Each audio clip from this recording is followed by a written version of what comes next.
How to fix too many people are watching error on Netflix. Let's get started. This error shows up when more devices are streaming than your current plan allows. Netflix has three main plans: standard with ads 2 devices, standard 2 devices, and premium with 4 devices. If your account is streaming on too many devices at once, new users will get blocked with this message. The fastest fix: stop Netflix on other devices. Ask friends or family to close Netflix if they are watching. Or go to netflix.com account, manage access and devices, click sign out on devices you don't recognize or want to remove.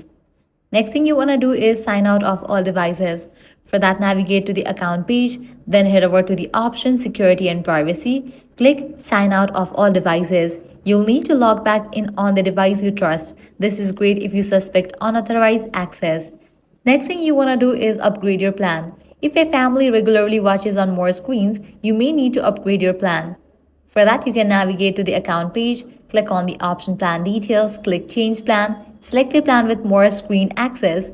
Premium lets you stream on up to 4 devices at once. That's how you fix too many people are watching Netflix error. If this guide helped you out, do not forget to like, share, and subscribe.